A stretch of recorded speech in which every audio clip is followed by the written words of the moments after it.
नमस्कार. रोखोकला आपलं स्वागत. प्रेक्षक मी डॉक्टर उदय निरगुडकर. आज कार्तिकी एकादशी म्हणजेच पंढरपूरच्या विठोरायाचं अत्यंत भक्तिभावानं दर्शन घ्यायचा दिवस. पण गेल्या 4 दिवसापासून आपल्याकडं सगळ्यांचीच अशी काही वाट लागली आहे की पावलं पंढरीच्या विठ्ठलाची नव्हे तर बँकेची वाट चालू लागलेत. 500 आणि 1000च्या नोटा रद्द काय झाल्या आणि सरकारनं काळ्या पैशावर सर्जिकल स्ट्राईक केलं, पण त्यात भरडली गेली ती सर्वसामान्य जनता. खिशातल्या नोटांना कागदाचं महत्त्व आलं, त्यामुळे लोक सैरभैर झालेत. त्यांच्याकडचा पैसा हा काळा पैसा नाही तर कष्टानं कमावलेला, टॅक्स भरलेला, घामाचा पैसा आहे. घरात साठवलेला, एखाद्या रोखीच्या व्यवहारातनं मिळालेला किंवा अगदी 2-4 दिवसांपूर्वीच बँकेतनं काढलेला. खिशातल्या 500 आणि 1000च्या नोटांचं मूल्य असं एका रात्रीत शून्य झाल्यामुळे लोक गोंधळून गेले आहेत. नवीन चलन हातात नाही, खर्च आ वासून उभे, दैनंदिन व्यवहार ठप्प झाले. सकाळच्या नाश्त्यासाठी दूध, अंडी, पाव घ्यायचे तर खिशात सुट्टे पैसे नाहीत. घराच्या बाहेर पडायचं तर रिक्षा, टॅक्सीसाठी, रेल्वेसाठी पैसे नाहीत. दुकानदार 500ची नोट घ्यायला तयार नाही. भाजी कशी आणायची, मुलांची फी कशी भरायची, अहो साधा हॉटेलात जाऊन चहा भजी कशी खायची याची चिंता सगळ्यांना लागून राहिली आहे. बँकांपुढे लांबच लांब रांगा लागल्या आहेत. ATM मध्ये अक्षरशः खडखडाट आहे. जिथं कुठे ATM सुरू आहे त्यातून जेमतेम 2000ची रक्कम काढता येते. त्यात काय भागणार? नाटकाचे प्रयोग बंद पडलेत. APMC मार्केटमध्ये 1 रुपया किलोनं भाजी विकायची वेळ शेतकऱ्यांवर आली आहे, कारण तिकडे 500 आणि 1000 याच्यात नोटांमध्ये व्यवहार होत नाही आहेत. तुळशी विवाहापासून लग्नाचे मुहूर्त सुरू होतात. या लग्नाची खरेदी कशी करायची, सगळेच जण विवंचनेत आहेत. लग्नाच्या वराडातली मंडळी आहेर देण्यासाठी ATMच्या बाहेर रांगा लावून उभी आहेत. वरातीच्या ऐवजी त्यांना आम्ही ATMच्या रांगांमध्ये पाहतोय. दुर्दैवाची बाब म्हणजे लोकांकडून 5-50 रुपये गोळा करून मेलेल्या माणसांवर अंत्यसंस्कार करावे लागत आहेत. जसा एखादा निर्जळी उपवास असतो ना, तसा हा निर्धनी एकादशीची वेळ आमच्यावर आली. पैसे आहेत पण ते बँकेत आणि ते काढता येत नाहीत, वापरता येत नाहीत. जे खिशात आहेत त्याचं मूल्य शून्य, अशी सगळ्यांची पंचायत झाली आहे. सगळीकडे एक प्रकारचा अर्थकल्लोळ माजला आहे. हा सगळा गोंधळ का उडाला? जुन्या चलनी नोटा बाद केल्यानंतर जनतेत एवढी घबराट का बरं पसरली आहे? आपली अर्थसाक्षरता कुठे कमी पडते का? अशा बदलत्या परिस्थितीला आम्ही नेमकं कसं तोंड द्यावं, कसं वागावं यापुढं, आणि या अवघड परिस्थितीला तोंड देताना आमच्या मानसिकतेत काय बदल करावा, नेमकं मार्गदर्शन कोण करणार आम्हाला? चला, यासारख्या असंख्य प्रश्नांचा वेध घेऊयात आजच्या खास रोखठोक कार्यक्रमात निर्धनी एकादशी.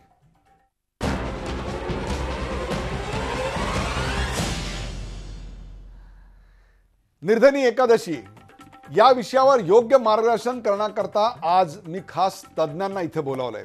मांडा आपल्या मनातले प्रश्न, विचारा तुमच्या शंका आमच्या टोल फ्री क्रमांकावर. टोल फ्री क्रमांक मी 2दा सांगणार आहे. 1800-22-1010. पुन्हा एकदा सांगतो. आत्ताच्या अर्थकल्लोळावरच्या तुमच्या मनातल्या सगळ्या शंका, कुशंका, प्रश्न हे सगळे थेट तुम्ही टोल फ्री क्रमांकावर प्रश्न मांडून मला विचारू शकता. 1800-22-1010. प्रश्न तुमचे, उत्तर तज्ज्ञांची. सहभागी व्हा आमच्या खास विचारा रोखठोक या कार्यक्रमात निर्धनी एकादशी.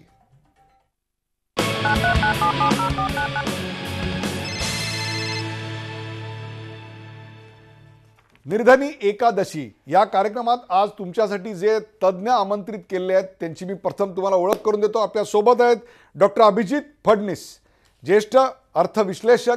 डॉक्टर अभिजित फडणीस आपल्या बरोबर आहेत ठाण्याहून. अभिजितजी, आपल्या या कार्यक्रमात स्वागत. आपल्या बरोबर आहेत बँकिंग क्षेत्रातले अत्यंत नामांकित असे तज्ज्ञ विद्याधर अनासकर. विद्याधर अनासकरजी, आपलंही स्वागत. संस्थापक रुरल रिलेशन्स आणि आपल्या अनेक सामाजिक उपक्रमातून सामाजिक उद्योजक अशी ख्याती मिळवलेले, किंबहुना ग्रामीण भारताच्या अर्थकारणाची अत्यंत जवळून ज्ञान असणारे असे प्रदीप लोखंडे हे आपल्या बरोबर आहेत.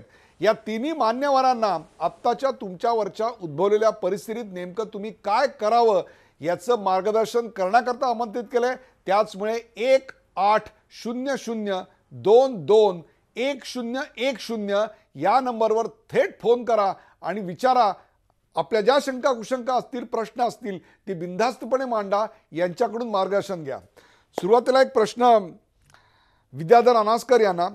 विद्याधर अनासकर, आजच्या परिस्थितीकडे नेमकं आम्ही कसं पाहायचं आहे, म्हणजे काळ्या पैसेवाल्यांना शिक्षा होते आहे याच्याबद्दल आम्ही आनंद व्यक्त करायचा आहे का आमच्या घरामध्ये आत्ता दूध आणायला पैसे नाहीत, भाजी आणायला पैसे नाहीत, घराच्या बाहेर पडल्यानंतर रिक्षा टॅक्सीला आमच्याकडे पैसे नाहीत, मुलाची फी उद्या कशी भरायची याच्या विवंचनेत आम्ही आहोत, बँकांच्या समोरच्या मैलाच्या रांगा आहेत, हा जो सर्वसामान्यांना होणारा त्रास आहे ज्याच्यावर आत्ता काही क्षणापूर्वी उद्धव ठाकरे यांनी प्रचंड मोठी टीका केली की धन की बात विरुद्ध आता जन की बात अशी परिस्थिती आहे, या सगळ्याकडे आपण कसं पाहता, एक बँकर म्हणून काय मार्गदर्शन कराल? शिक्षा झाली धनाढ्य लोकांना याच्याबद्दल आनंद बाळगायचा का आम्हाला त्रास होतोय याबद्दल दुःख जास्त व्यक्त करायचं? विद्याधर अनासकर. नाही, या संदर्भात केंद्र सरकारने किंवा रिझर्व्ह बँकेने यापूर्वी जाहीर केलं आहे की हे सगळं करत असताना सामान्य लोकांना त्रास होणार, हे त्यांनी मान्य केलं आहे. फक्त तो त्रास कमीत कमी होण्यासाठी जे काही उपाययोजना त्यांना करता येतील ते करण्याचा प्रयत्न रिझर्व्ह बँकेकडून आणि सरकारकडून केला जातो. कारण एवढी सगळी हा जो बदल आहे हा बदल काय ओव्हरनाईट होणं शक्य नाही. त्याच्याकरता कमीत कमी 15 दिवसाचा कालावधी केंद्र सरकार आणि रिझर्व्ह बँकेला अपेक्षित आहे. आज जर तुम्ही बघायला गेला तर त्यांनी 50 दिवसाचा कालावधी आपल्याला दिला आहे आणि 50 दिवसामध्ये आपल्याकडं असलेला जे काही 50, 500 आणि 1000 रुपयाच्या नोटा आहेत त्या त्यांना बँकेत भरायला परवानगी आहे.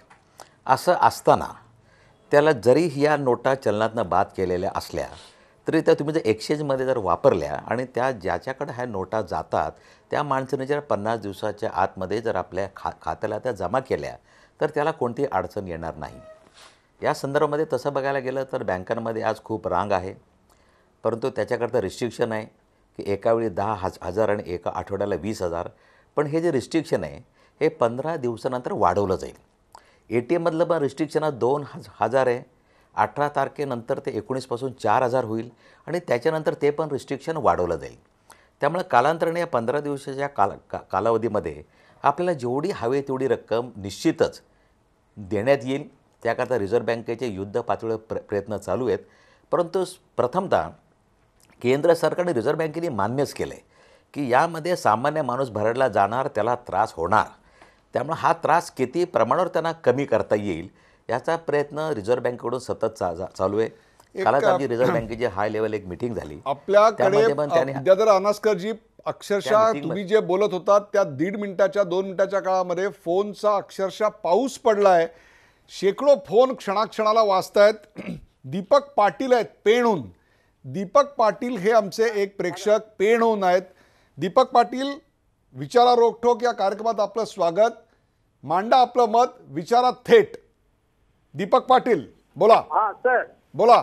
मला असं विचारायचं आहे की 500 आणि 1000च्या नोटा आता बऱ्याच वेळेला आपल्याला प्रश्न आलाय की सगळ्या लोकांमध्ये गोंधळ उडलेला आहे की 4000च्या वर रक्कम देत नाहीये. मग या 500 आणि 1000च्या नोटावर जर आपण एक्सपायरी डेट टाकली तर मग हा पुढचा प्रश्न मिटणार आहे असं वाटत नाही का तुम्हाला? विद्याधर अनासकर, काय सांगाल तुम्ही? त्यांची अशी सूचना आहे की जेव्हा मेडिकल शॉपमध्ये जातो आणि औषधं आपण विकत घेतो त्या औषधावर त्याची एक्सपायरी डेट असते, तशी नोटा छापतानाच त्याच्यावर एक्सपायरी डेट का नाही लिहित? नाही, ही सूचना जी आहे ती रिझर्व्ह बँकेला पण एक विचार करायला लावणारी सूचना आहे. परंतु एक बघायला तर या नोटा चलनातनं रद्द केल्यात. त्यामुळे त्यांची एक्सपायरी डेट ही 9 नोव्हेंबर रात्री 12 वाजता त्या एक्सपायर झाल्यात. त्यामुळे ऑलरेडी एक्सपायरी डेट त्याच्यावर रिझर्व्ह बँकेने जाहीर केली. त्याच्यानंतर त्या चलनामध्ये चालणार नाहीत ही वस्तुस्थिती आहे. परंतु यामध्ये मी अजून एक पुढं जाऊन सांगतो. तुम्ही जर खाजगी व्यवहार केला, आता अनेक ठिकाणी शेतकऱ्यांना 500 रुपयाच्या नोटामध्येच पेमेंट करावं लागतं. ते ज्या माणसाकडे येईल त्या माणसाने ते पुढच्या 50 दिवसात जर बँकेमध्ये भरलं त्याला कोणतंही ऑब्जेक्शनच नाही. त्यामुळे पॅनिक यायचं कारणच नाही. त्यामुळे तसं तुम्ही खाजगीमध्ये या नोटा किती जरी स्वीकारल्यात आणि स्वतःच्या रिसिट्स म्हणून त्या तुमच्या बँकेमध्ये भरल्यात त्याला कोणते रिस्ट्रिक्शन नाही. चलनातनं रद्द केलं याचा अर्थ खरा असा आहे की तुम्ही त्याचा चलन विनिमय होऊ शकत नाही. तुमच्याकडं ज्या 8 नोव्हेंबर रात्री 12च्या आतमध्ये ज्या तुमच्याकडं नोटा आहेत त्या तुम्ही बँकेत डिपॉझिट करायच्यात. त्यामुळे डिपॉझिट तुम्ही कितीही नोटा करू शकता.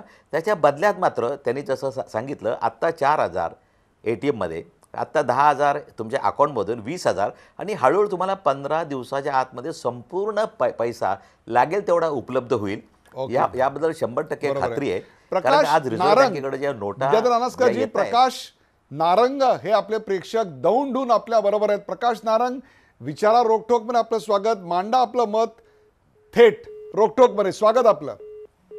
प्रकाश नारंग, माझा आवाज येतो तुमच्यापर्यंत? दिलीप कुमार पेडणेकर आपल्या बरोबर आहेत. प्रकाश नारंग यांच्याशी संपर्क होऊ शकत नाही. दिलीप कुमार पेडणेकर आपल्या बरोबर आहेत. दिलीप कुमार बोला. हा नमस्कार, सगळं मान्यवरांचे नमस्कार. बोला. हा माझा प्रश्न असा होता की आता खात्यावरची 2 लाख रुपये पर्यंत आपण जमा करू शकतो. हा हा तर तर एका आमच्या घरामध्ये चार जण आहेत, तर त्यांच्या प्रत्येक खात्यावर 2-2 लाख जमा केलं तर काय प्रॉब्लेम येणार का? मी विद्याधर नासकर आपल्याकडे येतो, पण अभिजित डॉक्टर अभिजित फडणीस काय सांगाल? घरामध्ये 4 माणसं आहेत आणि जर 10 लाखाची कॅश असेल तर किंवा 4 माणसे तर 8 लाखाची कॅश असेल तर प्रत्येकाच्या नावावर 2-2 लाख रुपये टाकले तर ITच्या स्कॅनर खाली येण्यापासून आम्ही वाचू का? हा खरा प्रश्न आहे त्यातला. नमस्कार. मला असं वाटतं की सगळ्यात त्यातला महत्त्वाचा प्रश्न असा आहे की ही जी आपल्याकडची रोख आहे ती कशा प्रकारे आपल्याकडे आलेली आहे. जर त्याचं स्रोत कसं आपल्याला उत्पन्न ते मिळालं हे जर आपण दाखवू शकाल, म्हणजे उदाहरणार्थ आपण शेतकरी असाल आणि त्यामुळे आपल्याकडे जर ती रोख आली असेल आणि ती आपण बँकेत जमा केली तर त्यामध्ये दोष काहीच नाही. प्रश्न असा आहे की आपल्या जी रोख आलेली आहे त्याचा स्रोत आपल्या मनात स्पष्ट पाहिजे, आपल्याकडे त्याचा लेखाजोखा पाहिजे, त्याचे जे काही नोंदी आहेत त्या असल्या पाहिजेत. आणि जेव्हा तुम्ही त्याचा स्रोत व्यवस्थितपणे सांगू शकता तेव्हा तुम्हाला घाबरण्याचं काहीच कारण नाही. आपल्या हातामध्ये कॅश असणं, रोख असणं हा काही गुन्हा नव्हे, कारण ते आपल्या देशाचं चलन आहे. त्यामुळे जर आपल्याकडे त्याच्या नोंदी असतील तर आपण अतिशय बिनधास्तपणे बँकेमध्ये जमा करू शकतात. पंतप्रधानांनी हे अतिशय स्पष्ट केलेलं आहे की किती रक्कम भरावी याच्यावरती कुठल्याही प्रकारचं निर्बंध नाही. एखाद्याकडे कोटी रुपये असतील आणि त्याला जर सांगता आलं की हे कोटी रुपये कुठनं आले तर त्याला अडचण काहीच नाही. घाबरणारा अशा लोकांना पाहिजे की ज्यांना ह्या स्रोताबद्दल पूर्ण कल्पना नाही किंवा त्या स्रोताचं त्यांना सांगता येणार नाही लोकांना, तर अशा लोकांना घाबरण्याचं कारण आहे. जर तुमच्याकडे स्रोताबद्दल माहिती असेल तर तुम्हाला काळजी करण्याचं काहीच कारण नाही. प्रदीप लोखंडे, आपण ग्रामीण भारताच्या अर्थव्यवस्थेचे अभ्यासक आहात. ग्रामीण भारतामध्ये बहुतांशी व्यवहार हे रोखीनं होतात. प्रदीपजी, त्या ग्रामीण भारतामध्ये आत्ता काय परिस्थिती आहे? कारण शहरामध्ये तर प्रचंड मोठ्या प्रमाणावर ज्याला आपण गोंधळाचं, अर्थकल्लोळाचं वातावरण आहे तसंच आहे. ग्रामीण भारत तर यापेक्षा आणखीन दुर्गम आहे. तिथे काही इन्फ्रास्ट्रक्चर नाही आहे, ATMs नाही आहेत, लोकांच्या हातात खेळतं भांडवलच मुळात कमी आहे. लोकांचं जीवन आणखीन दुस्सह झालं असेल ना? काय सांगाल आपण? आपलं काय अनुमान आहे? आपणच एक थोडं उत्तर दिलंय की खेळतं भांडवल हे थोडं असेल त्यांच्या हातात. बरोबर आहे. आणि दुसरा भाग असा आहे, थोडंसं मी याचं निगेटिव्ह आजकाल जे तेवढं चाललेलं आहे तेवढं निश्चित नाही आहे. कारण माझ्या मते मागच्या 1 वर्षापासून ह्या विषयावरती बोललं जात आहे भारतामध्ये आणि ते ग्रामीण भारतापर्यंत पण पोचलेलं आहे. ते काळा पैसा वगैरे सोडून द्या, आपण फक्त आता लिक्विड कॅश आणि माझ्याकडे डिस्पोजेबल इन्कम आहे का एवढ्यापर्यंत विचार करूया फक्त. आता 2 तिथले भाग महत्त्वाचे आहेत. एक, जी रिक्वायर्ड कॅश आहे ती त्यांच्याकडे सगळीच 500,000 मध्ये नाही आहे, त्या छोट्या छोट्या नोटा पण निश्चित त्यांच्याकडे आहेत. कारण तिथल्या लोकल असलेल्या क्रेडिट सोसायट्याज हे काही फार मोठे पैशाचे आणि मोठे व्यवहार तिथे होत नाहीत. आणि दुसरं, गावातली महिला आणि जो एक घरचा कर्ता पुरुष असतो तो असे फार मोठी रक्कम, मी हे सामान्य माणसासाठी बोलतोय, तिथेही भरपूर श्रीमंत आहेत, तिथेही काही जणांकडे भरपूर पैसे असण्याची शक्यता आहे. मी अगदी तुम्ही जो विचारलाय प्रश्न तो सामान्य माणसाच्या दृष्टिकोनातून बोलतोय. आणि तिथे अजून एक जमेची बाजू फार मोठी आहे, ती सांगतो तुम्हाला की तुम्हाला आज दूध मिळालं नाही, तुम्हाला आज भाजी मिळाली नाही, तुम्हाला आज किराणा दुकानातनं माल मिळाला नाही, हे 100 पैकी 98 जणांसाठी होणार नाही. याचं कारण असं आहे की प्रेमाचे संबंध आहेत आणि वही कन्सेप्ट आपल्या देशामध्ये अजून ग्रामीण भागामध्ये आहे.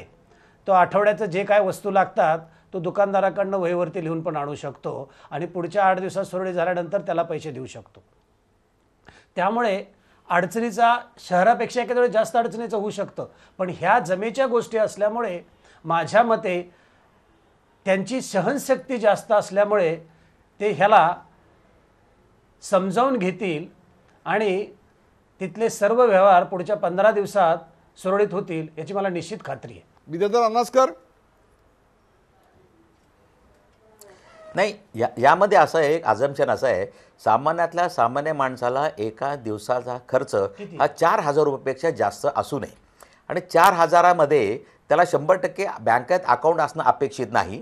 काउंटरवर कोणत्याही बँकेच्या कोणत्याही काउंटरवर जाऊन त्याला स्वतःकडची रक्कम 4,000 रुपये बदलून घेता येणार आणि ही सुविधा रोज आहे, डेली आहे, पर डे आहे. त्यामुळं 15 तारखेपर्यंत किंवा हे नियम बदलेपर्यंत एखादा मनुष्य, मी म्हणतो एका ब्रांचमध्ये नाही, तू 4 ब्रांचमध्ये जा, 4 16,000 घे, तिथं बँक अकाउंट अपेक्षित नाही. फक्त आयडेंटिफिकेशन दाखवल्यानंतर तुमच्याकडची रक्कम त्यांना बदलून मिळणार. फक्त एकच आहे, तुम्ही म्हणता तसं खेडेगावामध्ये बँकेच्या शाखा 30-30 किलोमीटर लांब आहेत, Correct. 10-10 किलोमीटर लांब आहेत, तिथंही मात्र अडचण निश्चितच आहे. दुसरी एक महत्त्वाची गोष्ट, खेडेगावामध्ये कॅशमध्ये व्यवहार होतात, मान्य. आज माझ्याकडे जेवढी कॅश आहे ती उद्या मला फक्त बदलून घ्यायची आहे. ती बदलल्यानंतर परत माझे व्यवहार कॅशमध्ये सुरूच राहणार आहेत. माझ्यावर कंपल्शन नाही की मी बँकेतनं व्यवहार केला पाहिजे. आज ही नोट बंद आहे, उद्या मी ती बदलून दुसरी नोट घेऊन परत माझ्या कॅशमध्ये सुरूच राहणार. फक्त ती नोट बदलण्याची जी प्रक्रिया आहे त्याच्याकरता लागणारा जो कालावधी आहे तो मात्र त्यांनी हळू रिस्ट्रिक्ट केला आहे की 10,000, 20,000 बरोबर. आणि त्याच्या आठवड्याला 20,000 आणि 15 दिवसात हे लिमिट वाढणार, 50,000, 1,00,000 होणार. त्यामुळे हा शॉर्ट स्पॅन आहे, ही अडचण आहे पण ही दीर्घकालीन नाही.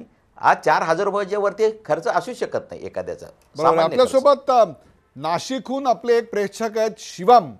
नाशिकहून शिवम आपल्या बरोबर आहेत. शिवम यांच्यापर्यंत, शिवम माझा आवाज येतोय का? शिवम यांच्यापर्यंत आपला आवाज पोहोचू शकत नाही, काही क्षणात आता त्यांचा संपर्क पुन्हा प्रस्थापित होईल. अभिजित फडणवीस, आपल्याकडे लोक एवढे घाबरून का गेलेत? आपल्याकडे एवढ्या प्रचंड मोठ्या प्रमाणावर अफरातफरीचं वातावरण का निर्माण होतं आहे? लोक एवढे अर्थसाक्षर नाही आहेत का? सुशिक्षित घरात सुद्धा याच्याबद्दलचा संभ्रम आहे. म्हणजे 8 तारखेला मोदींनी अनाऊन्समेंट केली, त्याच्या आधी 4 दिवस बँकेतनं जर समजा कोणी 50,000 रुपये 500 आणि 1000च्या करन्सीमध्ये काढलेले असतील तर त्यांच्या घरात सुद्धा हा पैसा काळा झाला की काय अशी एक भीती अनाठाई उगीच वाटायला लागली आहे. आमच्या मनामध्ये एवढी भीती का निर्माण होते चटकन, याचं काय विश्लेषण कराल अभिजित फडणवीस? आपण अतिशय योग्य सांगितलं की अर्थसाक्षरता खूपच कमतरता आहे आपल्याकडे आणि त्यामुळे हे जे पटकन भीतीचं वातावरण निर्माण झालं. आपण हे विसरता कामा नये की हे ज्या नोटा आहेत हे केवळ व्यवहाराचं माध्यम आहे. एकेकाळी आपल्याकडे सोनं असे, त्याच्याऐवजी या नोटा आल्या आणि हळूहळू आपण इलेक्ट्रॉनिक पेमेंट सिस्टम्सकडे जातोय. याचा अर्थ हे जे माध्यम आहे त्याचं आपण भान ठेवून ह्याच्याकडे जर बघितलं तर ही जी भीती आपल्या मनात अस्थायी निर्माण झाली, कारण निर्माण झाली, त्याचं खरं म्हणजे गरज नाही. मला वाटतं प्रदीप लोखंडांनी फार सुंदर ग्रामीण भागातलं सांगितलं की परस्पर विश्वास हा आजही शाबूत आहे आणि शहरी भागात सुद्धा आज आपले जे दैनंदिन व्यवहार असतात, एक रिक्षा आणि टॅक्सी सोडलं तर बऱ्याचशा व्यवहारामध्ये आपला रोजचीच माणसं भेटत असतात. मग तो भाजीवाला असेल, फळवाला असेल, आपण किराणा सामान घेतो तो असेल, त्यामुळे त्या सर्व ठिकाणी बरोबर. आपली पत असते. अभिजितजी, आणि हे लोकं आपल्या अतिशय आनंदाने तुम्हाला थांबवतोय कारण नाशिकहून शिवम आपल्या बरोबर पुन्हा आहेत. शिवम, मांडा आपलं मत, विचारा थेट रोखठोक. शिवम, मला भावाच्या खात्यावर पैसे टाकायचे होते 4,000, पण ते त्यांना तोच व्यक्ती हवाय. मला दैनंदिन खर्चासाठी त्याला हवे होते पैसे, असं पण आता काही टाकता येत नाही अडचणीमुळे. विद्याधर अनासकरजी काय सांगाल? त्यांना त्यांच्या भावाच्या नावावर पैसे टाकायचे होते. नाही, रिझर्व्ह बँकेचा नियम असा आहे, नाही बरोबर आहे, तुम्ही दुसऱ्याच्या खात्यात पण पैसे ठेवू शकता, परंतु त्या माणसाची अथॉरिटी आणि त्या माणसाचं आयडेंटिफिकेशनचं जो प्रूफ आहे हा घेऊन आणि अथॉरिटी लेटर घेऊन तुम्ही दुसऱ्याच्या कोणाच्याही खात्यावर पैसे टाकू शकता, ठेवू शकता. रिझर्व्ह बँकेने अत्यंत क्लिअर सूचना आहेत, त्यामुळे त्या सगळ्या बँकांना गेल्यात. असं कुठली बँक नाही म्हणत असेल तर ते चुकीचं आहे, त्यांनी इन्स्ट्रक्शन वाचले नसतील. अनेक ठिकाणी अशी जी परिस्थिती विद्याधरजी निर्माण होते NEFT करू शकतो तो, अगदीच त्याला पैसे हवे असतील तर तिथे कुठे. हा, बँकांमधून सुद्धा काही प्रमाणात कर्मचाऱ्यांमध्ये याचं जेवढं प्रशिक्षण व्हायला पाहिजे होतं, अल्पकालात त्याची गरज होती, ती झालेली दिसत नाही का विद्याधरजी? अगदी बरोबर. नाही, बरोबर आहे, अगदी बरोबर आहे. तुम्हाला मी सांगतो, बँकांच्या कर्मचाऱ्यांमधून नाही, आज अनेक बँकांची जिथं करंटची चेस्ट आहे, कमर्शियल बँकांनी नागरी सहकारी बँकांना व्यक्ती समजून फक्त 10,000 रुपये दिले एकदा. आता नागरी सहकारी बँक टू बँक पेमेंटला लिमिट नाही हे रिझर्व्ह बँकेने स्पष्ट करूनही म्हणजे तुम्ही कर्मचाऱ्यांची तर गोष्ट सोडा, IDBI बँक, स्टेट बँक या बँकेंनी नागरी सहकारी बँकांना 10,000 रुपये दिले एकदा. आणि त्यांना त्यांच्या कस्टमरला काय 8-8 आणे द्यायचे का 4-4 आणे द्यायचे. त्यामुळे ही जी अवेअरनेस, आर्थिक साक्षरता हे या मोठ्या लोकांमध्ये नाही तर सामान्यांपर्यंत खूपच पुअर साक्षरता आहे. त्यामुळे पॅनिक निर्माण होतं. दुसरी गोष्ट साहेब अशी की यामध्ये अपेक्षित असं आहे, या पुढच्या 10 दिवसात लोकांनी लक्झरियस खर्च करू नये, हॉटेलमध्ये जाऊ नये, मौज मजा करू नये, जरुरी पुरतं जेवढं आहे तेवढंच बघावं हीच अपेक्षा आहे. आणि एकदा रेग्युलराइज झाल्यानंतर मग तुम्ही बाकीचा खर्च करा. बरोबर आहे. आपल्यासोबत अहमदनगरहून आपले एक प्रेक्षक आहेत संपत. हा बोला ना साहेब. बोला, विचारा आपला प्रश्न, मांडा आपलं मत थेट. मला असं वाटतं की मोदी साहेबांनी जो हा निर्णय घेतलाय हा सर्वसामान्य लोकांना जवळजवळ 80% आवडलेला आहे. परंतु जे मोठाले लोक आहेत ज्यांच्याकडे भरपूर पैसा आहे तर आज लोकांना थोडा त्रास होतोय. लवकरात लवकर सरकार असं करेल असा आम्हाला अंदाज वाटतोय. मला असं विचारायचं होतं की भारतामध्ये किती टक्के लोक टॅक्स भरतायत सध्या? अभिजित फडणवीस काय सांगू शकाल आपण? भारतामध्ये त्यांचा प्रश्न अतिशय मार्मिक आहे. किंबहुना आमच्या अर्थव्यवस्थेचा जो सर्वात मोठा रोग आहे त्यावर त्यांनी एक आघात केलाय प्रश्न विचारून. अभिजित फडणवीस काय सांगाल, आमच्याकडे किती लोक टॅक्स ब्रॅकेटमध्ये आहेत आणि खरोखरच ते टॅक्स कॉम्प्लायन्स करतायत का, टॅक्सची करपूर्ती करतायत का? एक ढोबळमानाने आकडेवारी बघितली आपण तर आपण असं धरू की 65 कोटी जनता ही 27 वर्षाच्या पेक्षा अधिक आहे. त्याच्यापैकी केवळ 5 कोटी आपल्याकडे इन्कम टॅक्स रिटर्न फाईल केले जातात. त्याच्यापैकी 1.5 कोटी रिटर्न्स असे आहेत की ज्याच्यामध्ये करपात्र उत्पन्न हे 0 असतं. संपूर्ण देशामध्ये केवळ 40,000हून थोडे अधिक लोक असे आहेत की ज्यांचं उत्पन्न 1 कोटीहून अधिक आहे. त्यामुळे खूप मोठ्या प्रमाणावरती कर न भरणाऱ्यांची संख्या अधिक आहे आणि भरले तरी सुद्धा त्याच्यामध्ये खूप मोठ्या प्रमाणावरती कुठेतरी चुकवाचुकवी केल्याची शक्यता खूप अधिक असते. ही सध्याची वस्तुस्थिती आहे. ज्याचा त्यांनी आत्ता उल्लेख केला की खूप कमी प्रमाणावरती कर भरणाऱ्यांची संख्या आहे, ह्याच्याबद्दल वादच नाही. ब्रेकवर जाण्यापूर्वी अभिजितजी एक छोटासा प्रश्न आपल्याला असा आहे की आमची मानसिकता कशा करता असते की आम्ही कर चुकवला पाहिजे, किंवा कर चुकवला हे खाजगी गप्पांच्या मध्ये लोक अगदी एखाद्या गौरवाने एखादा युद्ध जिंकल्याच्या आविर्भावात सांगतात की बघा आम्ही कसा कर चुकवला. ही मानसिकता येते कुठून अभिजित फडणवीस? ह्याला मी आपल्या देशामध्ये असलेलं इंग्रजीमध्ये म्हणता येईल ह्याला एक टॅक्स ऑब्सेशन असं मी म्हणतो. आणि हे टॅक्स ऑब्सेशन सामान्य माणसापासून प्रचंड मोठ्या कंपन्यांमध्येही आहे की काही करून कर चुकवला पाहिजे. ही जी भावना आहे ह्याच्यावरती आम्ही ह्या साक्षरतेचा प्रसार करताना मुद्दामून ह्याच्यावरती हा विषय मांडतो आणि सांगतो की कुठल्याही निर्णय घेताना कर हा त्यातला दुय्यम घटक असला पाहिजे. आणि त्याचप्रमाणे सामान्य माणसाच्या दृष्टीने आपण जर योग्य कर भरला तर उरलेलं उत्पन्न आपण चांगल्या प्रकारे गुंतवून त्याच्यावरती मिळणारा परतावा हा आपल्याला करापेक्षा कितीतरी अधिक असू शकतो याचं दुर्दैवाने लोकांना भान नाही. आणि त्यामुळे केवळ कर चुकवण्याकडे लोकांची वृत्ती झालेली आहे. मला असं वाटतं की आपली वृत्ती आता बदलून उत्पन्न वाढवण्याकडे ती वळली पाहिजे, नवीन नवीन कौशल्य शिकून कर वाचवण्यापेक्षा, आणि तो सुद्धा चुकीच्या मार्गाने. प्रदीप लोखंडे काय सांगाल? ते देशाच्या दृष्टीने खूप चांगलं सकारात्मक होईल येणाऱ्या काळामध्ये. प्रदीप? हा, नवीन पिढीला पण हा विषय कळालेला आहे आता. आणि जी नवीन पिढी आहे ती डेफिनेटली कर भरण्याकडे झुकणार आहे. याचं कारण 2-3 माहिती झालेलं आहे त्यांना की मला जर मार्केटमध्ये यायचं आहे तर मला टॅक्स भरायचा आहे, मला बँकेकडनं पैसे घ्यायचे आहेत, माझं प्रेझेंटेशन करायचं आहे, मला जगभरामध्ये जायचं आहे. आणि त्या कोंबडीच्या खोरड्यासारखा आता तो विचार करत नाही आहे. त्याच्यासाठीचं मार्केट किंवा त्याच्याकडे जे काय प्रोडक्ट, सर्व्हिस, कम्युनिकेशन, कन्सेप्ट जे काय आहे ते त्याला जगात घेऊन जायचं आहे. त्याच्यामुळे हा जो नंबर आहे तो पुढच्या 5-1 वर्षामध्ये मोठ्या प्रमाणावरती वाढणार आहे. हे मी आणि ग्रामीण भागापासून बोलतोय मी. शहरात तर निश्चितच होणार आहे, पण ग्रामीण भागात पण मोठ्या प्रमाणावरती होणार आहे. कारण तो अवेअरनेस त्यांच्यामध्ये चांगल्या पद्धतीने आलेला आहे आणि त्याला ते सुखाने जीवन जगायचे. ॲक्च्युली माझ्या मते तुकारामांनी आपल्याला 700 वर्षापूर्वी सांगितलं होतं की जोडून धन उत्तम व्यवहार आहे. ते मला वाटतं अजून 700 वर्षात फार पेनिट्रेट झाला नाही, पण आता तरुण पिढीने त्याला चांगल्या पद्धतीने उचलून धरलेलं आहे. ग्रामीण भारताची बदलती मानसिकता आणि सध्याच्या काळाची आव्हानं किंवा कार्तिकी एकादशीच्या दिवशीच आमच्याकडे आलेली निर्धनी एकादशी, त्यातून निघणारे मार्ग, त्यातून आलेल्या समोरच्या समस्या, त्यावरचा तोडगा, यावर मान्यवरांची चर्चा करतोय. तुमचे प्रश्न थेट त्यांच्यापर्यंत पोहोचवतोय. कुठे जाऊ नका, पाहत राहा झी 24 तास. आपण पाहताय विचारा रोखोक.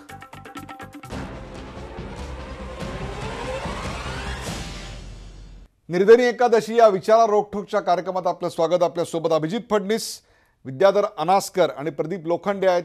8 नोव्हेंबरच्या संध्याकाळी नरेंद्र मोदी यांनी 500 आणि 1000च्या नोटा रद्द केल्या.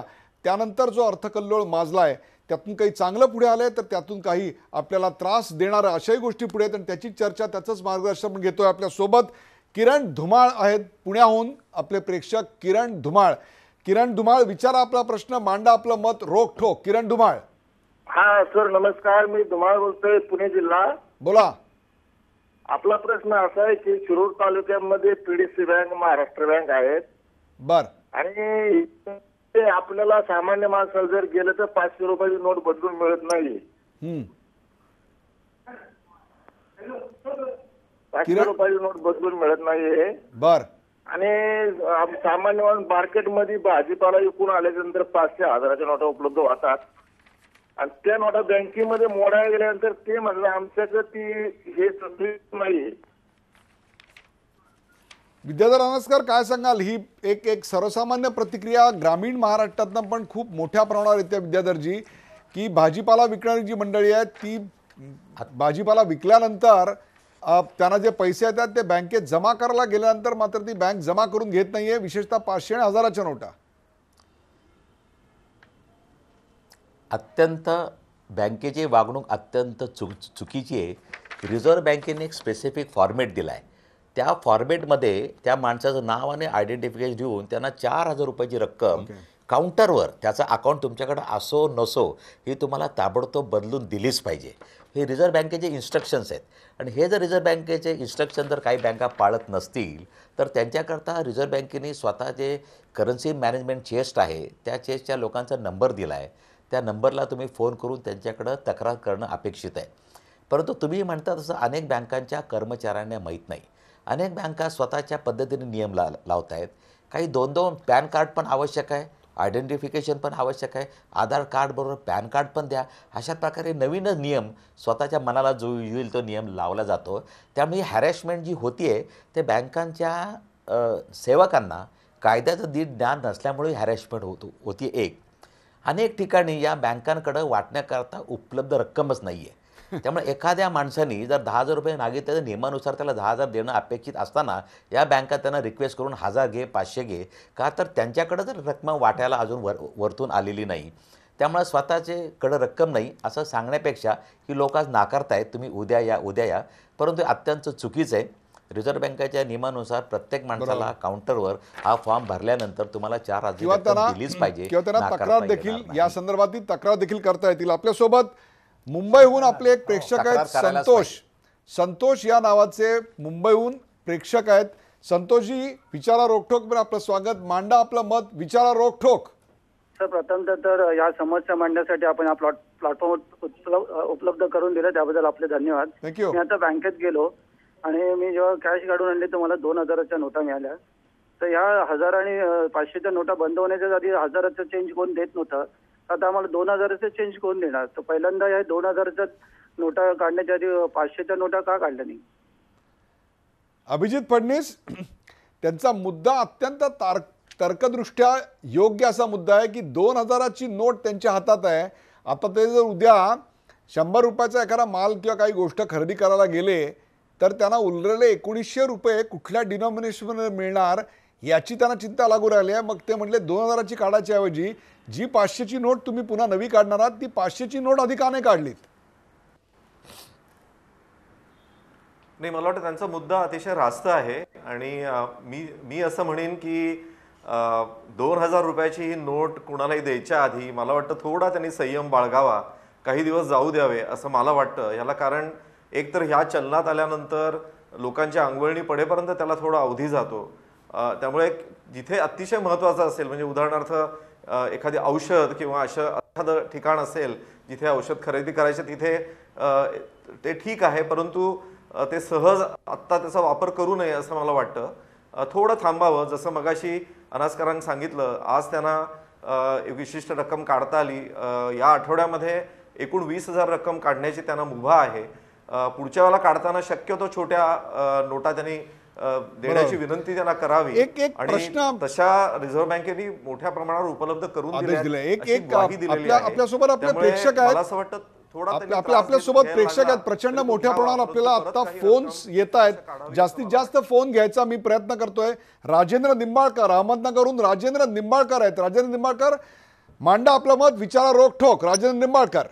उदयजी नमस्कार. मी अहमदनगरहून राजेंद्र निंबाळकर बोलतोय. बोला.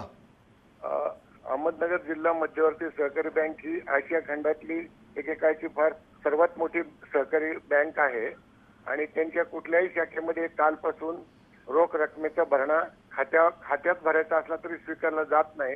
एक कारण असं सांगतायत की आरबीआयने जी लिस्ट पाठवलेली आहे बँकांनी पैसे स्वीकारण्याच्या संदर्भातली, त्यामध्ये अहमदनगर जिल्हा मध्यवर्ती सहकारी बँकेचं नावच नाहीये.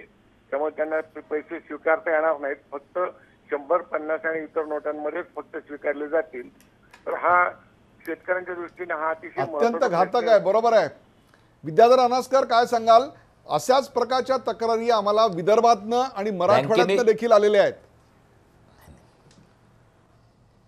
बँकेने दिलेली माहिती अत्यंत चुकीची आणि खोटी आहे. कारण रिझर्व्ह बँकेने त्यांच्या सर्क्युलरमध्ये स्पेसिफिक जाहीर केलं आहे, सर्व प्रकारच्या बँका ज्यांना रिझर्व्ह बँकेने बँकिंग लायसन्स दिलेलं आहे त्या नागरी सहकारी बँका, जिल्हा बँका, रुरल बँका, RRB, नॅशनलाइज बँका, प्रायव्हेट बँका, या सगळ्या प्रकारच्या बँकांचा त्यामध्ये समावेश होतो. त्यामुळे अहमदनगर जिल्हा बँक तुमची फसवणूक करते असं रिझर्व्ह बँकेने कुठल्याही बँकेचं स्पेसिफिक नाव दिलेलं नाही.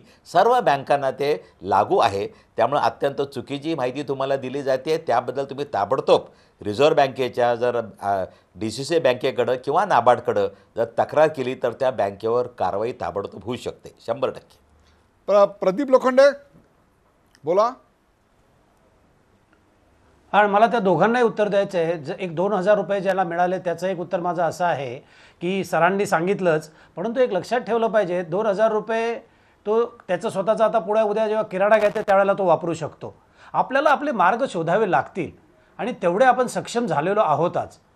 त्यामुळे त्याचं आता फार भाव करून जमणार नाही आहे. कारण कुठलीही एखादी नवीन गोष्ट जेव्हा तुम्हाला स्वीकारायची आणि देशासाठी आपण स्वीकारतोय त्यावेळेला जर थोडंसं जर आपल्याला एखादा चिमटा छोटासा लागला तर त्याचा आपण फार भाव करण्यात काही अर्थ नाही आहे. हा पहिला विषय. आणि दुसरं जे नगर बँकेचे जे साहेब सांगतायत त्यांना मला नम्र विनंतीने सांगायला आवडेल की जसं अनासकर सरांनी सांगितलं तसं हे होऊच शकत नाही. आणि जर होत असेल तर त्यांच्यावरती जबरदस्त कारवाई होईल. कारण रिझर्व्ह बँकेचे अतिशय नियम क्लिअर आहेत आणि रोज सगळ्या पेपरमध्ये अगदी छोट्यातल्या छोट्या पेपरमध्ये पण रोज छापून येतं. याच्यात काही जर अडचणी असेल तर या नंबरवर तुम्ही संपर्क करा म्हणून. तर त्यांनी तो जरा थोडासा आवाज जर तिथे उठवला तर ती बँक एका दिवसात सरळ होईल. एका दिवसात सरळ होईल. आपल्यासोबत प्रशांत आहेत पुण्याहून. प्रशांत मांडा आपलं मत, विचारा रोखठोक. प्रशांत. माझं असं हो नमस्कार सर. मला इथं बोलण्याची एवढी मोठी संधी दिली त्याबद्दल धन्यवाद. आणि एवढं चांगला कार्यक्रम आपण करत आहात ज्यामुळे लोकांना एवढं चांगलं माहिती मिळत आहे त्याबद्दलही आपल्याला धन्यवाद. मला एक प्रश्न साधा विचारायचा आहे की जर दानपेटीत जर पैसे जात असतील ओके तर त्यात प्रॉब्लेम काय? जर ब्लॅक मनी हा सर्व जर वाईट होण्यासाठी दानपेटीत जरी जात असेल तर तो देवाधर्माच्या नावाने, संस्थेच्या नावाने कोणत्या तर एक चांगल्या कर्मासाठी तो उपयोगी होतोय. त्या माणसांच्या नावावर तर राहत नाही ना. पण चांगल्या कर्मासाठी जर नंतर उपयोगी होत असेल तर काय वाईट काय? अभिजित फडणीस, याच्यावर तुम्ही बोललं पाहिजे. याचं कारण आज पैसे कचरा पेटीत सापडत आहेत. आम्ही पुण्याहून ती एक स्टोरी दाखवली. एक कचरा वेचणाऱ्या महिलेला 50,000च्या वर रक्कम 1,000 रुपयाच्या नोटेमधली, 500 रुपयाच्या नोटेमधली तिथे सापडलेली होती. त्याचबरोबर असे व्हॉट्सॲप, कारण आजकाल व्हॉट्सॲप हीच भगवद्गीता झाली आहे. भगवान श्रीकृष्ण जरी प्रत्यक्ष समोर आले आणि सांगितलं तरी लोकांचा विश्वास नाही बसणार, कारण ते व्हॉट्सॲपवर आलेलं नाही आहे. तर व्हॉट्सॲपवर असं फिरतंय की तुमच्याकडे जर काळा पैसा असेल आणि तो जर बँकेत भरता येत नसेल तर तो गरीब शेतकऱ्याच्या ओटीत टाका, किमान त्याचा तरी त्याला फायदा होईल. तसाच हा जो पापाचा पैसा आहे किंवा कुठलाही पैसा असेल तो पैसा आपण देवाच्या पेटीत टाकावा. परंतु आत्ताची वस्तुस्थिती, दुसरं चित्र असं आहे, सिद्धिविनायकाच्या मंदिरामध्ये जिथे 1,25,000 1,30,000 रोजची जमा होत होती, ती रक्कम आता म्हणजे लोकांची पुण्याईवरचं प्रेम वगैरे सगळं देवावरचं प्रेम आहे ते पार आटलेलं आहे आणि ते 15,000वर खाली आलेलं आहे. या दोन्ही चित्रांबद्दल काय सांगाल अभिजित फडणीस? मला वाटतं प्रशांतचा मुद्दा चांगला आहे की ते नुसतेच नष्ट करण्यापेक्षा कुठल्या चांगल्या कामासाठी का न देऊ. मला वाटतं ती कल्पना चांगली आहे. परंतु आपल्याला माहिती आहे की बऱ्याच वेळेला असं होऊ शकतं की एका विशिष्ट व्यवस्थापनाचं किंवा व्यवस्थापनावरती असे दबाव नंतर येऊ शकतात की आम्ही ही रक्कम जमा केलेली आहे त्याच्या बदल्यात आम्हाला काही नंतर मिळावं, असं काही होऊ नये म्हणून मला वाटतं ही अशा प्रकारची दानपेट्या बंद करण्याची एक तजवीज केली गेलेली आहे.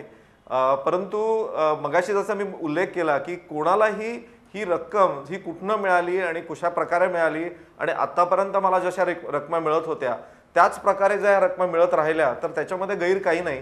एखाद्या मंदिराला जर आत्तापर्यंत किंवा एखाद्या संस्थेला रोखीने पैसे मिळत असतील तर तोच जर पॅटर्न असेल परंतु अचानक काही कारणाने त्याच्यामध्ये खूप वाढ झाली तर याचा अर्थ आपण सहज काढू शकतो की हा कुठल्या तरी वेगळ्या मार्गाने आलेला पैसा आहे आणि त्याच्यामुळे त्या संस्थेवरती कुठल्याही प्रकारचा दबाव येऊन तो पैसा परत ज्या लोकांनी तिथे तो जमा केलेला आहे त्यांना त्याचा पुन्हा लाभ होऊ नये अशा प्रकारची मला वाटतं भूमिका आहे. म्हणून त्या दानपेट्या बंद करण्याचा प्रयत्न केला गेलेला आहे असं मला वाटतं.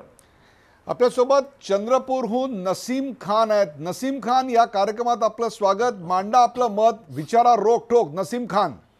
हा, मी महाराष्ट्र चंद्रपूरवरून नसीम खान बोलते. हा, बोला. सर, आता कसं की आम्ही हाऊसवाईफ थोडं पैसा जमा करतो जे पतीलाही माहिती नसतं, ठीक आहे. तर तो जमा झालेला पैसा आहे आमच्याकडे. सपोज आतापर्यंत आम्ही केलेला आहे थोडं दर महिन्याला वगैरे काढून वेगळा पैसा, आणि नियर अबाउट 2-2.5 लाख सपोज जमा झाला आमच्याकडे. तर आता काय करायचं? तो पैसा आम्ही बँकेत टाकू शकतो का?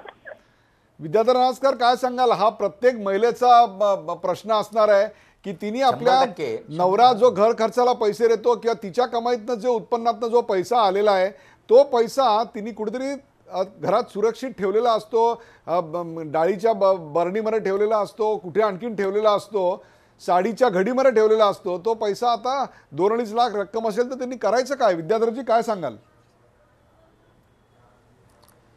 केंद्र सरकारने याबाबत अत्यंत स्पष्ट निर्देश दिलेले आहेत. त्याने सांगितलं एखाद्या स्त्रीनी तिच्या घरातील बचत 2.5 लाखापर्यंतची बचत जर बँकेमध्ये भरली तर तिच्या स्रोताची कोणतीही चौकशी केली जाणार नाही. 2.5 लाख रुपयांची रक्कम ही बचत होऊ शकते. त्याच्या पुढं जाऊन मात्र जर काय बचत असेल तर 100% ती बचत नाही. आणि त्याने सांगितलं 2.5 लाखापर्यंतची तुम्ही रक्कम स्त्रीच्या अकाउंटला जर जमा केली तर ती घरातली बचत असं समजून आम्ही तिला इन्कम टॅक्सच्या स्कॅनरखाली घेणार नाही.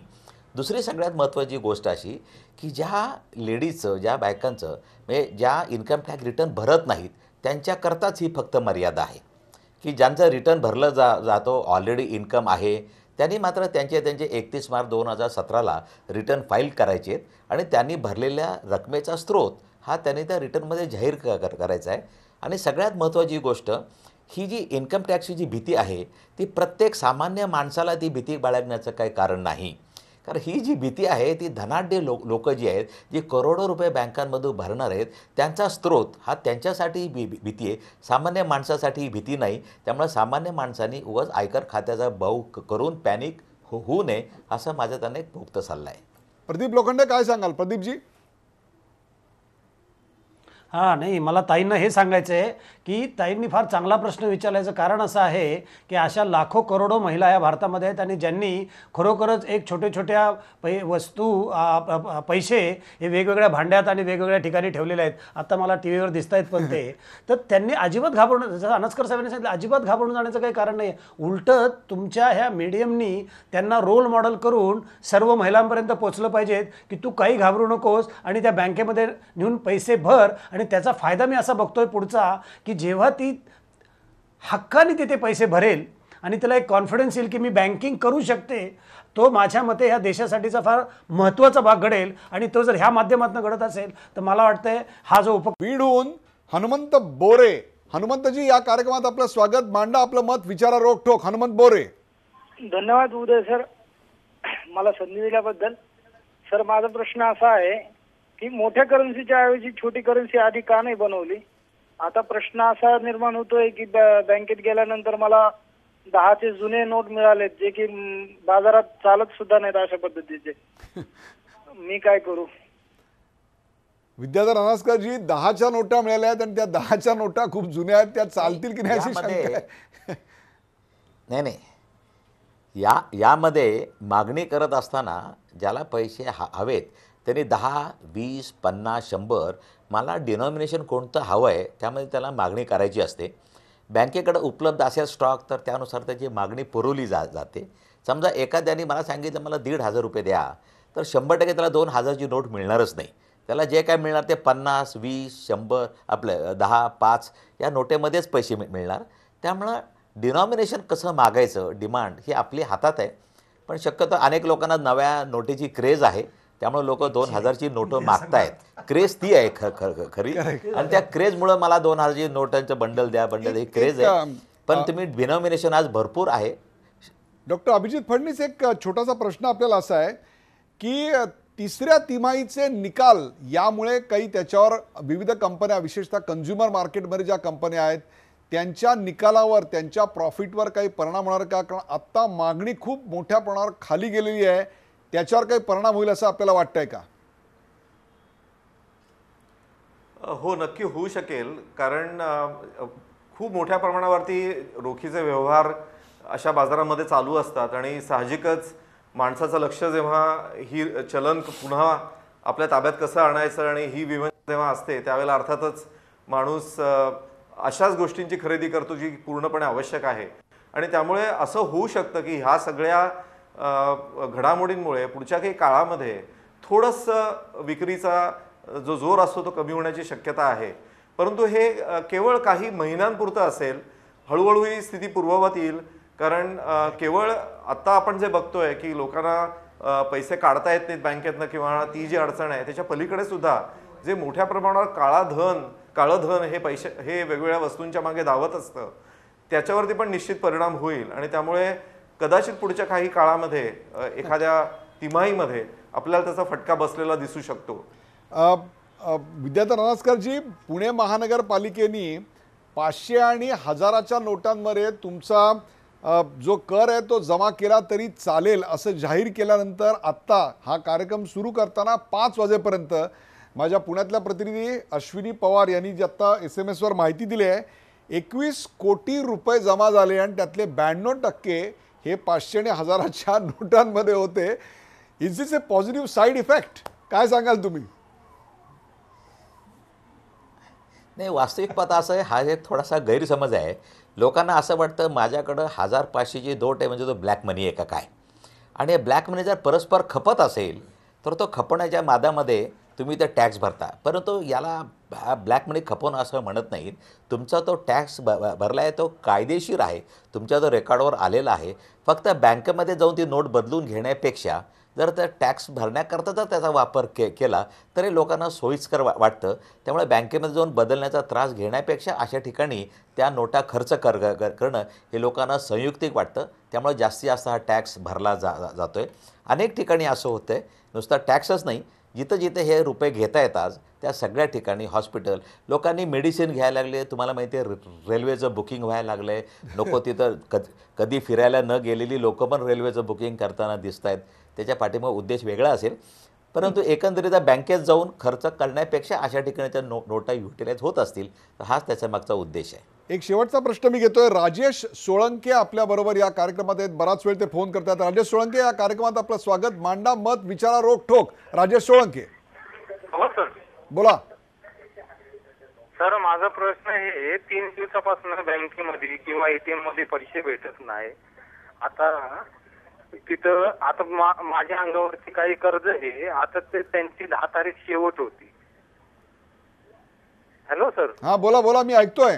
तर आता त्यांना पैसे द्यायचे, तर आता तिथं की तिथं त्यांचं वाचत तर ते काय म्हणतात, आता तुमची 10 तारीख संपली, आता तुम्हाला परत मग ते आता पैसे भेटत नाही तर ते आमचं परेशान नाहीये, तर तुम्हाला तर मग 2 महिन्याचा व्याज द्यायला लागेल. आता हे जे आमची व्याज चाललेली आहे ते बँकेचे कारणामुळे ते म्हणतात पैसेच नाही, तर मग करायचं काय याचे पुढे? प्रदीप लोखंडे, काय सांगाल तुम्ही?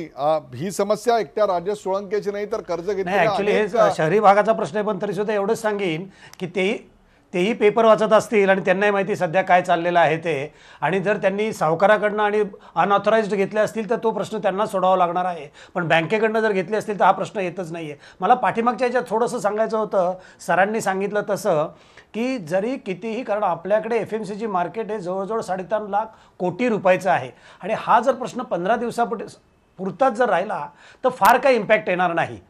हा मला त्यातला महत्त्वाचा मुद्दा सांगायचा आहे. पण त्याच्यापेक्षा जास्त राहिला तर थोडासा इम्पॅक्ट येण्याची शक्यता आहे, अन्यथा एवढा काही मोठा इम्पॅक्ट येईल असं मला काही वाटत नाही आहे. प्रेक्षको, निर्धनी एकादशी या विषयावरचा हा कार्यक्रम आपण पाहिलात. जुन्या चलनी नोटा रद्द झाल्यानंतर जनसामान्यांचा जो काही गोंधळ उडाला आहे, त्यांच्या मनात शंकांचं जे काहूर माजलं आहे, त्या प्रश्नांचं समाधान शोधण्याचा प्रयत्न आम्ही या माध्यमातून आज केला. राज्याच्या विविध भागातून, शहरी तसंच ग्रामीण एरियातून यावेळी लोकांनी आपले प्रश्न तज्ज्ञांना विचारले. मी भावाच्या खात्यात पैसे जमा करू शकतो का? घरात 4 लोक असतील तर प्रत्येकाच्या खात्यात 2-2 लाख रुपये भरून 8 लाख रुपयाची वासलात लावता येईल का? इथपासून ते चलनी नोटांनाही एक्सपायरी डेट असावी का? असे काहीसे गमतीशीर वाटणारे एकाहून अनेक सरस प्रश्न प्रेक्षकांनी विचारले. सध्या जो काही गोंधळ सुरू आहे ती तात्पुरती अशा प्रकारची एक अवस्था आहे. पुढच्या 15 दिवसात सर्व काही सुरळीत होईल असा विश्वास विद्याधर अनास्कर यांनी व्यक्त केला. तर ग्रामीण भागात एकमेकांना लोक समजून घेतात, त्याच्यामुळे सहकार्याने व्यवहार होतात. विश्वास नावाची गोष्ट असते, याचा त्रास सध्या जरी होत असला तरी लवकरच सर्व काही ठीकठाक होईल असा आत्मविश्वास प्रदीप लोखंडे यांनी व्यक्त केला. तर उत्पन्नाचा स्रोत सांगितला तर अगदी 1 कोटी 2 कोटी सुद्धा रक्कम तुम्हाला बँकेत भरता येईल याकडे अभिजित फडणवीस यांनी लक्ष वेधलं. केवळ सामान्य जनतेलाच नाही तर बँक कर्मचाऱ्यांनाही अर्थसाक्षर करण्याची गरज आहे. देशातल्या नागरिकांमध्ये जी कर चुकवेगिरीची भावना वाढली आहे ती कमी व्हायला हवी, या दृष्टीने देखील प्रेक्षको मी मुद्दामून चर्चा केली. प्रेक्षको, बदल हा सृष्टीचा नियम आहे. सध्या देशात एक प्रकारचं आर्थिक वातावरण बदलत आहे. जे आर्थिक बदल घडतायत त्याच्यामुळे निर्माण झालेला हा एक तात्पुरता संभ्रम, एक संक्रमित अवस्था आहे. 10 ते 15 दिवसात ही सगळी परिस्थिती नक्की 100% बदलणार आहे. काळ्या पैशाला आळा घालण्यासाठी सरकारनं काही उपाययोजना आखल्या आहेत. या उपायांमुळे सध्या तुम्हाला आम्हाला त्रास सोसावा लागतोय, पण पुढच्या भवितव्यासाठी हे अत्यावश्यक आहे. आजची आमची तुमची कार्तिकी एकादशी निर्धनी एकादशी असली तरी उद्याची श्रीमंती ती नक्की घेऊन येणार आहे. फक्त या बदलांकडे आम्ही डोळसपणे आणि सकारात्मकपणे पाहिलं पाहिजे. या नव्या बदलाशी आम्हाला जुळवून घ्यावं लागेल आणि त्याहीपेक्षा सुद्धा प्रत्येकाला अगदी सुशिक्षित माणसाला देखील अर्थसाक्षर व्हावं लागेल आणि याच्याच करता तज्ज्ञांच्या माध्यमातून मार्गदर्शन करण्याचा हा प्रयत्न आम्ही केला. या कार्यक्रमात सहभागी झालेल्या सर्व प्रेक्षकांचे आणि त्याहीपेक्षा तिन्ही तज्ज्ञ मान्यवरांचे आभार. ताज्या बातम्यांसाठी पाहत राहा झी24 तास. रहा एक पाऊल पुढे.